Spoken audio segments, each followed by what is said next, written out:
waktu dan tempat tersedia.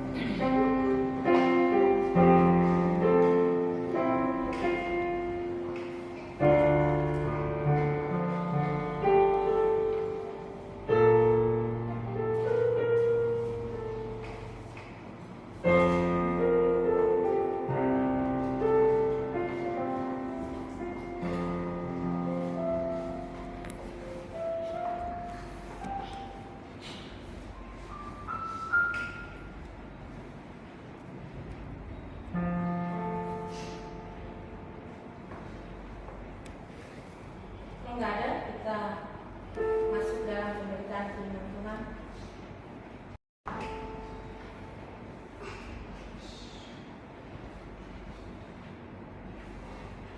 Kita bangkit berdiri, kita membaca firman Tuhan. Dan hidup ini adalah kesempatan. Haleluya.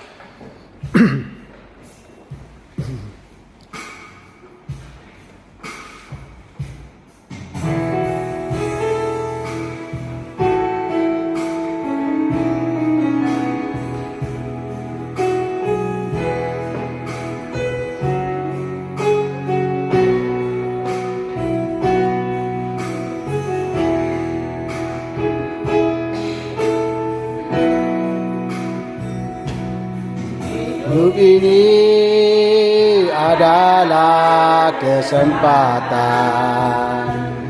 Hidup ini untuk melayani Tuhan. Jangan sia-siakan waktu yang Tuhan beri. Hidup ini jadi berkah.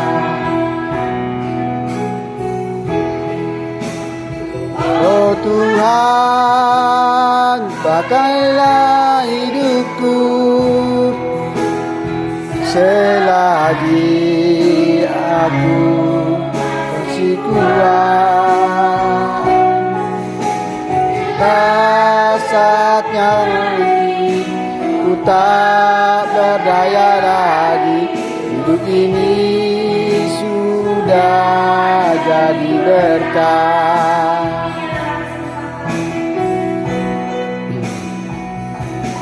Hidup ini adalah kesempatan.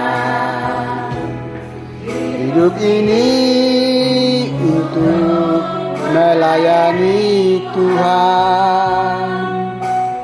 Jangan sia-siakan waktu yang Tuhan beri. Hidup ini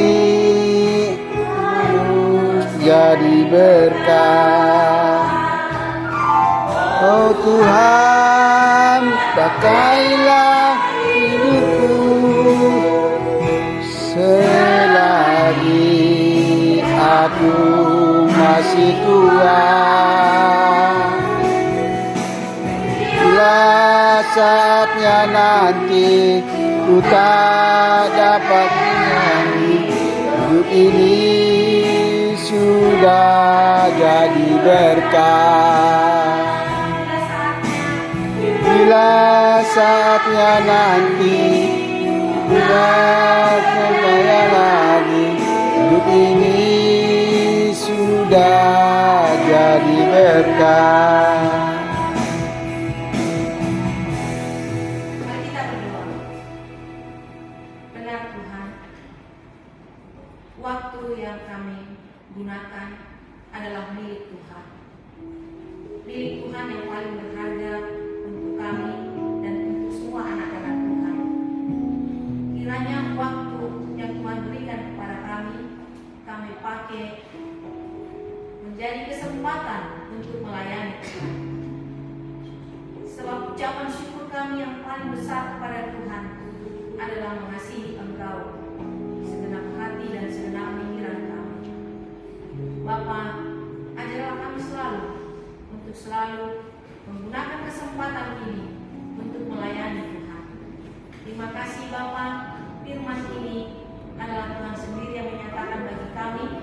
Mari Bapa, sempurnakan firman ini dalam kehidupan kami, supaya kami melakukan yang menyenangkan hati Tuhan. Terpujilah Engkau ya Bapa, dalam nama Yesus Kristus. Amin. Silakan duduk. Kita masuk dalam pembacaan firman Tuhan, yaitu dari Maleakhi 3 ayat 6 sampai ayat 12.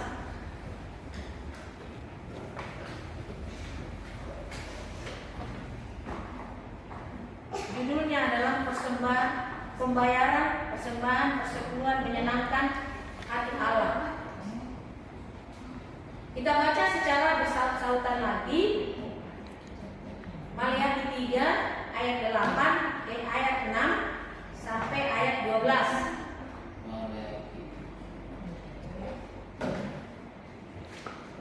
Dimulai dari ayat 6 sampai ayat 12. Oke. Amin. Saya mulai dari ayat 6, kita bersama-samutan dan bertemu di ayat 12. Bahwasanya aku, Tuhan, tidak berubah, dan kamu, Bani Yakub, tidak akan lenyap. Silakan. Sejak zaman nenek moyangmu, kamu telah menyimpang dari ketetapanku dan tidak memeliharanya. Kembalilah kepadaku, maka aku akan kembali kepadamu, firman Tuhan semesta alam.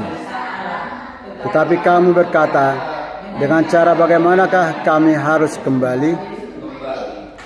Bolehkah manusia menipu Allah? Namun kamu menipu aku. Tetapi kamu berkata, dengan cara bagaimanakah kami menipu engkau mengenai persembahan persepuluhan dan persembahan khusus? Kamu telah kena kutuk, tetapi kamu masih menipu aku. Ya, kamu seluruh bangsa. Bawalah seluruh persembahan persepuluhan itu ke dalam rumah perbendaharaan, supaya ada persediaan makanan di rumahku, dan pujilah aku, firman Tuhan semesta alam. Apakah aku tidak membukakan bagimu tingkap-tingkap langit dan mencurahkan berkat kepadamu sampai berkelimpahan? Aku akan menghardik bagimu belalang pelahat, supaya jangan dihabisinya hasil tanahmu, dan supaya jangan pohon anggur di padang tidak berbuah bagimu, firman Tuhan semesta alam. Mari bersama-sama. Aku akan menyebut kamu, berbahagialah negeri kesukaan, firman Tuhan semesta alam. Bagaimana kita membaca ini? Apakah kita masih percaya firman ini? Masih percaya. Haleluya. Di ayat 1 dikatakan, aku Tuhan tidak berubah, dan kamu Bani Yakub tidak akan kenyang. Bani Yakub adalah bangsa Israel. Kita adalah Israel yang baru. Tentu apa yang dikatakan di dalam Alkitab harus kita laksanakan. Dan pelaksanaan kita tujuannya menyenangkan Allah. Persembahan persepuluhan ini di gereja kita belum diserukan, tetapi memang harus diserukan, karena tugas kita adalah menyerukan mengenai perbuatan Roh Kudus yang memimpin. Ini satu kekurangan juga bagi kita pelayan yang dulu mengajarkan ini. Baru-baru ini sebagai dilema, pendeta-pendeta mengatakan ini tidak berlaku lagi, karena masalah-masalah yang ditemukan di dalam pelayanan, baru-baru ini yang viral bahwa dibuat ini teknis untuk menipu jemaah karena diambil dari upahnya sangat besar, yaitu yang dari ayat 10 supaya ada yang dikatakan akan membukakan bagimu tingkap-tingkap langit dan mencurahkan berkat kepadamu sampai berkelimpahan. Ini benar. Tetapi kalau gereja itu menerima uang itu dan mengembalikannya lagi ke jemaat dan kepada pelayan-pelayan gereja. Tapi kalau untuk kepentingan pribadi sangat salah. Karena keuangan di gereja itu adalah dari jemaat, oleh jemaat untuk jemaat. Kalaupun ini belum dilakukan, tetapi Tuhan juga melihat keadaan gereja tersebut. Hati. Karena di sini di ayat perjanjian lama ini adalah merupakan suatu tulisan yang sesuai dengan keadaan masyarakat pada waktu itu. Masyarakat pada waktu itu kalau nggak ditakar, kalau nggak diberikan ukuran-ukurannya, mereka itu tidak bisa memberi karena tidak ada hati, tidak ada kasih, hanya turut dengan peraturan, turut dengan kewajiban pada zaman ini ya. Tapi setelah kedatangan Yesus menyerahkannya ke hati. Yesus menyerahkan ke hati. Ada orang memberi lebih dari sepersepuluh. Ada orang tidak menghitung. Ada orang datang memberi. Tetapi mencukupkan di gereja itu. Karena sudah diperbaharui dengan kasih. Kalau kita mengasihi Tuhan, tentu kita sering memberi, ya, tanpa ukuran-ukuran seperti pajak bumi dan bangunan sekian, pajak PPN sekian. Nah, kalau zaman perjanjian lama harus digituin, harus merupakan suatu kewajiban.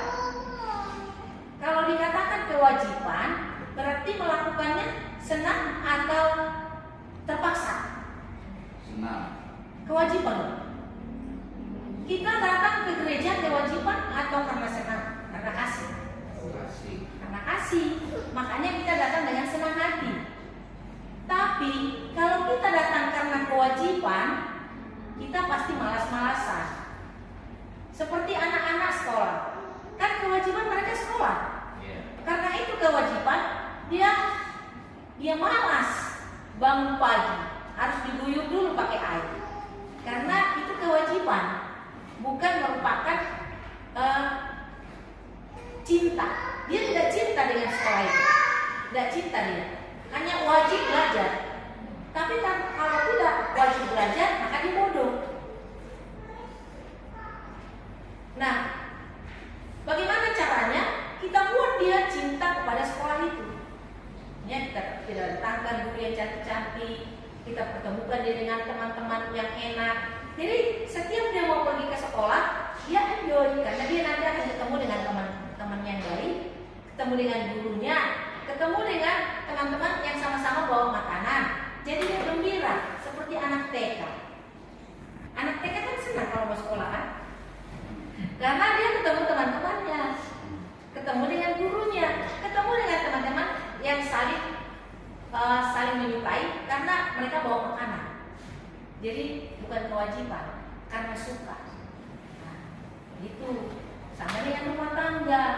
Kalau hanya kewajiban yang dilakukan suami untuk mencari makan, untuk kerja keras setiap hari, suaminya stres. Tapi karena kasih, dia bekerja pagi sampai malam, sehat, tidak pernah sakit. Karena dia mengasihi istrinya, mengasihi anaknya. Dan di sini tidak ada takaran. Kalau istrinya mengatakan store ya 200.000 sehari, bisa sih di store-nya 200.000 sehari, tapi dia mati di jalan. Tapi kalau istrinya tidak menyatakan store 50, 100, 1.000, dia kerja. Jangan-jangan dia store 500.000 sehari, karena dia kerja dengan kasih. Nah, demikianlah perpuluhan. Itu contoh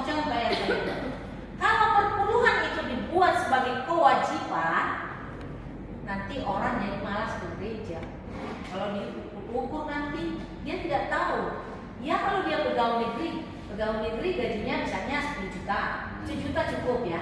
Kasih. Itu benar. Jadi bagi kita yang serabutan dari sana 5.000, ya kita nggak tahu. Asal ada duit keluar masuk, bahkan sampai kering nggak ada bagaimana menghitungnya, gitu kan? Jadi nanti kalau kita gunakan Maleakhi 3 ayat 10 ini, bisa nanti kita stres, bisa nanti kita terus merasa berdosa kepada Allah kita itu untuk menyenangkan hatinya. Nah, jadi firman ini tetap ya dan amin, tetapi disesuaikan dengan keadaan kehidupan manusia itu. Begitu ya. Jadi tidak ada yang berdosa. Jadi kalau pendeta mengatakan itu perpuluhan dan ada. Tapi harus benar.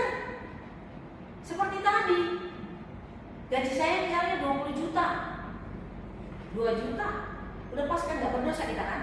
Karena yang kita dapat 20 juta, benar kan? Kita nggak tahu berapa yang kita dapat. Seperti saya, berapa yang saya dapat, nggak ngerti saya. Menghitung-hitung itu nanti udah pusing kepala. Nanti kalau kita kasih, misalnya saya dapat kontrakan misalnya 70 juta, 7 juta, padahal dari sini masih ada. Saya kan jadi mau tidur kan bingung saya. Jangan-jangan saya menipu Allah. Jangan-jangan saya menipu Allah. Karena saya katakan, oh, firman Tuhan mengatakan bagaimana yang dimaksud menipu Allah? Ya kamu harus kembali dengan perpuluhan itu. Jadi apa ya? Kalau dikatakan jangan harfiah banget gitu. Jangan diartikan sebagai terlek gitu. Jangan. Nanti kita sendiri yang stres. Loh, kemarin saya kasih 7 juta, padahal masih, ini dosa saya ini. Pikiran kita ke Allah dulu. Ngapain kita memikirkan Allah? Allah yang memikirkan kita. Tetapi hati kita tetap ada kasih kepada Allah. Makanya di 2 Korintus, mari kita baca.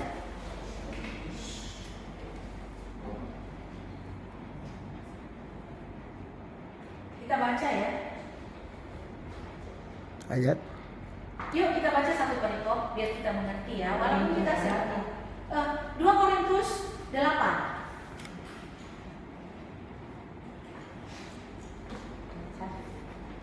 Ya? Iya, satu perikop kita baca karena pengertiannya dari awal sampai penutupnya berkaitan. Kita baca yuk 1, 2, 3. Saudara-saudara kami hendak memberitahukan kepada kamu tentang kasih karunia yang dianugerahkan kepada jemaat-jemaat di Makedonia. Selagi dicobai dengan berat dalam pelbagai penderitaan, sukacita mereka meluap dan meskipun mereka sangat miskin, namun mereka kaya dalam kemurahan. Aku bersaksi bahwa mereka telah memberikan menurut kemampuan mereka, bahkan melampaui kemampuan mereka. Dengan kerelaan sendiri mereka meminta dan mendesak kepada kami supaya mereka juga beroleh kasih karunia untuk mengambil bagian dalam pelayanan kepada orang-orang kudus.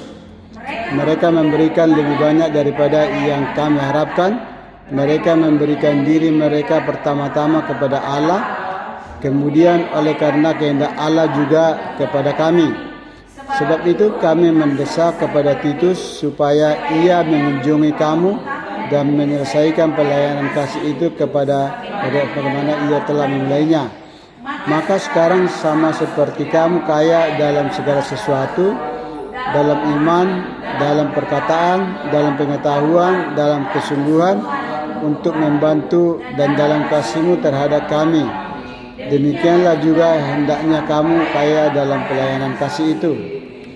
Aku mengatakan hal itu bukan sebagai perintah, melainkan dengan menunjukkan usaha orang-orang lain untuk membantu. Aku mau menguji keikhlasan kasih kamu, karena kamu telah mengenal kasih karunia Tuhan kita Yesus Kristus, bahwa ia yang oleh karena kamu menjadi miskin, sekalipun ia kaya, supaya kamu menjadi kaya oleh karena kemiskinannya.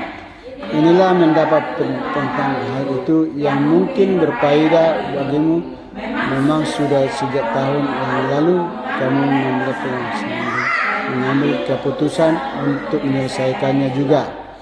Maka sekarang selesaikan adalah pelaksanaannya, itu hendaklah pelaksanaannya. Lakukanlah itu dengan apa yang ada padamu. Sebab jika kamu rela untuk memberi, maka pemberianmu akan diterima. Kalau pemberianmu itu berdasarkan apa yang ada padamu, bukan berdasarkan apa yang tidak ada padamu. Sebab orang-orang yang mendapat keinginan, tetapi supaya ada keseimbangan. Maka hendaklah sekarang ini berlebihan kamu mencukupkan kekurangan mereka, agar kelebihan mereka kemudian mencukupkan kekurangan kamu, supaya ada keseimbangan.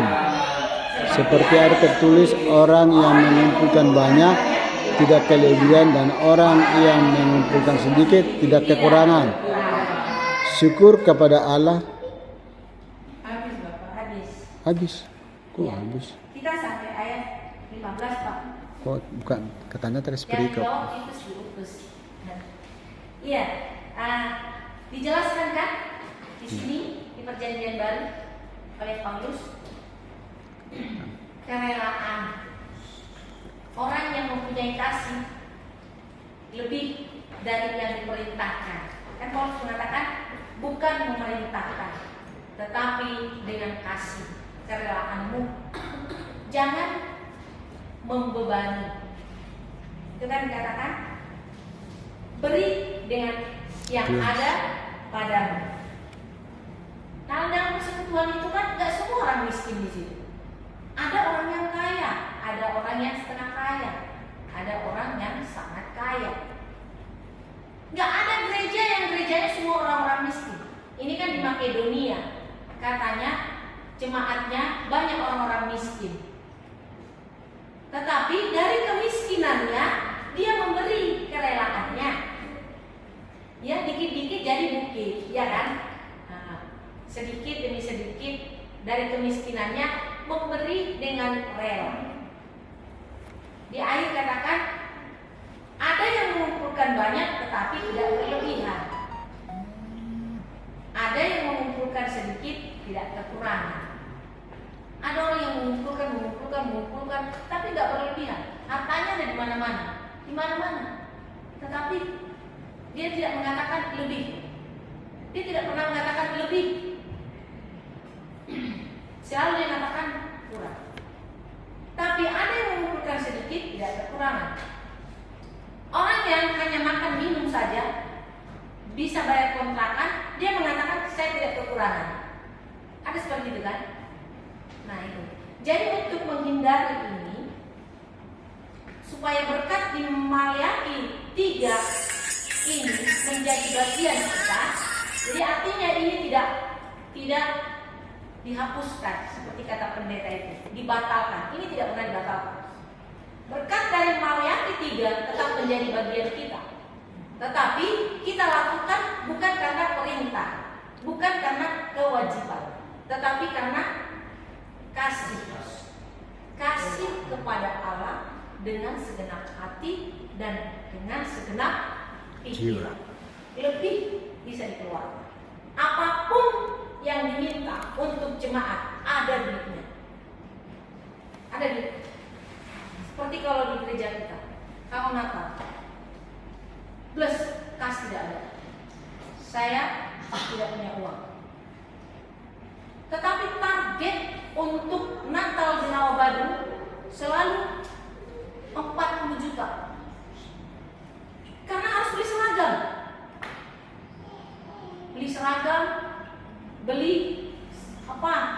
Apalagi waktu kita sering bagi sembako. Banyak sekali 40 juta. Untuk makan 500 box udah berapa? Seragam udah berapa? Karena jemaat menuntut, dihitung persepuluhannya. Dia memberi persepuluhan setiap bulan 400, 500 kali setahun udah 6 juta misalnya. Hitung, itu harus dikeluarkan untuk jemaat. Padahal itu kas selalu habis untuk pelayanan, pergi ke sana kemari. Karena jemaat itu bisa itu berkembang apabila kita mengunjungi. tidak mekar. Lah kenapa bisa orang-orang Tangerang, dokter tadi itu dokter itu, yang satu lagi itu pengusaha, yang dua itu kenapa bisa? Karena saya mengeluarkan biaya untuk berkunjung ke rumahnya. Kita ke Tangerang itu berapa budget yang saya keluarin? Memang bensin dibayar, tenaga dibayar. Waktu itu pakai mobil siapa? Pakai mobil saya kan? Itu dikunjungi loh. Kita pergi ke sana. Demikian juga yang tadi. Yang menyampaikan itu ke gereja kita itu sering minta duit 300, 200, 500. Tapi pemberian itu bukannya berarti kita memberi ke laut, tetapi kita memberi ke tanah yang subur. Maka ada orang yang tersesat, dia telepon, pergilah ke gereja di Rawabadu, kamu akan bisa diselesaikan dengan baik. Nah itu kan tugas kita sebagai pelayan. Dananya tidak pernah kurang, begitu ya. Itu semua terkait dengan finance ya, uang. Seperti misalnya kalau kita doa semalam untuk ke selatan, kenapa harus di selatan? Hitungan saya di Rawabadu itu mulai dari tahun 91 itu dibuat si kedua besok hari Jumat berapa? Tahun 91 sampai tahun saya keluar gereja itu pisah dari DPDI ke gereja Protestan. Tahun 91 dimulai sama Bapak Pendeta Mimbala, pisah tahun 2000. Terus doa, dan ada yang mau datang, benar. Ada yang mau datang. Yang ada juga supaya saya ada teman Onibala, teman istrinya, supaya saya jangan sendiri. Saya rela membayar orang supaya dia ikut. Dulu kan 20.000 udah banyak gitu, tahun 90-an. Sampai anaknya juga saya sekolahin. Suaminya pengangguran, saya tanya apa keahliannya? Supir. Kenapa gak kerja? Gak ada SIM. SIM apa diminta? Diminta SIM B1 umum. Gak tanggung-tanggung 2.500.000 gitu. Tapi itu enggak, uang itu enggak berharga bagi saya kalau dibandingkan cintanya saya kepada Yesus. Enggak bangkit saudara, Rawadunya, doanya enggak ada. Ngapain lagi saya bikin doa? Ngapain lagi? Hitungannya begitu banyak. Pernah ditegur, digusur. Saya dengar Nehemia Niniwe. Karena gak ada doa di Rawabadu, padahal ada gereja. Datanglah itu semua orang Kristen di gereja itu penuh 3 hari saja. 3 hari. Perjanjian 1 minggu, 7 hari, 6 hari, karena hari Minggu kan ke gereja. 3 hari lagi tinggal saya, Pendeta Onibala, mama saya, istrinya, Ibu Semanguso. Tinggal 5 ini 3 hari terus minta tolong. Sampai di Buaran, beko dihadap. Nasi yang 25.000 bungkus dibuang ke PT-PT. Banyak nasi bungkus. Semua nasi padang di Jakarta diborong oleh Pemda DKI. Nasi itu dibuang. Wali kota mengatakan tunda penggusuran Rawabadu. Sampai sekarang Rawabadu berdiri. Tetapi itu juga tidak menjadi semangat untuk datang berdoa.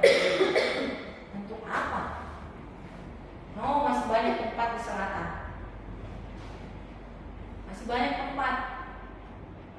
Karena Yesus juga kalau tidak, kan ketuk ya. Kalau tidak dibuka, dia lewat mencari orang yang mau. Dia tidak mau menunda-nunda. Begitu. Kan banyak yang mengatakan seperti Mama Niko di Rawabadu, kalau memang cinta kepada Tuhan, ikut saja. bebas. Saya kaget. Saya suruh bikin nama, dibikinnya nama 100. Hah? 100 nama. Mudah-mudahan nanti hari Kamis menjadi 200. Nama itu semua. Kalau Pak Marpaung kan saya paham. Anaknya kan di Singapura. Cucunya ikut bermalam. Dia melayani keluarga. Nah, maka Pak Marpaung bilang bersikap iya. Jadi kita berdoa Pak Marpaung supaya anaknya pulang dari Singapura membawa duit banyak. Jadi dia nggak kembali lagi ke Singapura. Amin namanya. Amin, amin. Bawa duit banyak, buka usaha di Jakarta. Jadi Pak Marpaung juga bulat hatinya untuk bersama dengan kita sebagaimana dahulu kala. Itu doa kita. Kita doakan anaknya. Tuliskan namanya. Kan saya akan cari dulu, cari sebagai imam kerja keras untuk menghidupi anak dan istrinya karena kasih kepada keluarga.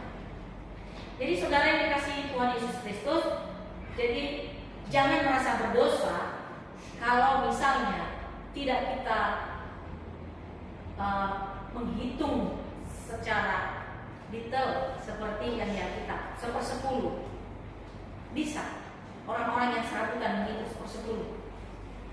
Tidak bisa kan? Seperti saya misalnya jual rokok, nggak tahu saya berapa rokok aku. Ya, memberilah dengan kasih. Memberilah dengan kasih seperti yang tertulis di 2 Korintus. Amin. Ya, kita sekali lagi jangan didengarkan pendeta yang mengatakan batal. Itu dosanya banyak. Tidak pernah batal ini. Firman Tuhan tidak pernah batal. Amin. Digenapi dengan kasih. Ya, kita berdoa. Terima kasih Bapa, terima kasih ya Roh Kudus.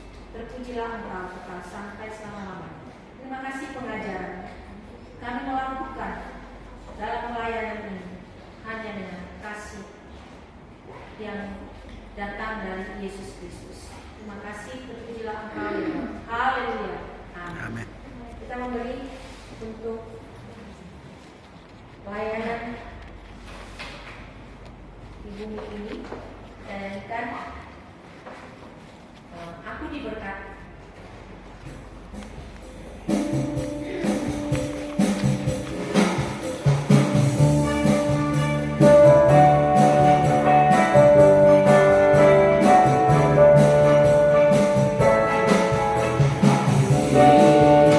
Berkati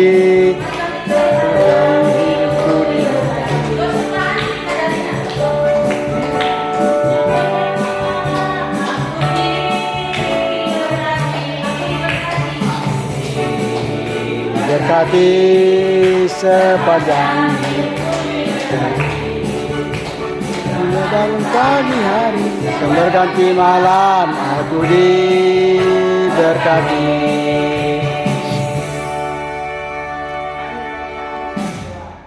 Allah Bapa kami yang berkata di dalam kerajaan surga, kembali kami mengucap syukur dan terima kasih Tuhan atas penyertaan-Mu dari pagi, siang hingga sore hari ini. Tuhan, bukan kuat gagah perkasa kami, tapi karena begitu besar kasih karunia Haleluya, Yesus. pribadi tetap pribadi. Tuhan, kami melaksanakan ibadah dengan disertai Tuhan Yesus. Kami yakin dan percaya itu karena kami hanya mengandalkan Engkau. Terima kasih Tuhan Yesus dengan firman yang telah dibawakan oleh Ibu Gembala kami untuk termeterai di hati kami masing-masing dan dapat untuk dilakukan. Amin. Tuhan, kami semua yang berkumpul pada saat ini, berapapun kami yang hadir di tempat ini, kiranya Tuhan berkati, kiranya Tuhan berikan kesehatan kepada mereka, Haleluya, agar kami Yesus. dapat melakukan semua pelayanan-pelayanan-Mu dengan hati yang penuh sukacita. Amin. Tuhan Yesus, di sini juga kami sebentar kami akan pulang. Kami akan bertemu dengan keluarga dengan penuh sukacita. Sertai kami Tuhan Yesus agar kami selamat sampai tempat tujuan. Haleluya, Yesus. Terima kasih Bapa, terima kasih Tuhan Yesus. Di dalam nama Tuhan Yesus kami telah mengucap syukur dan berdoa. Haleluya. Haleluya. Amin.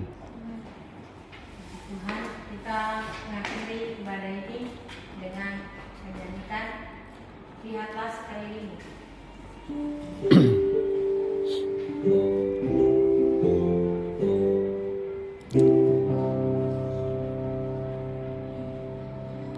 Lihatlah sekelilingmu, pandanglah ke ladang-ladang yang menaungi dan mekatnya, sungguh datang untuk dituai.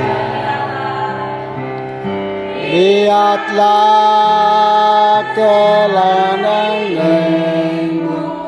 pandanglah ke ladang-ladang yang menguning dan sudah matang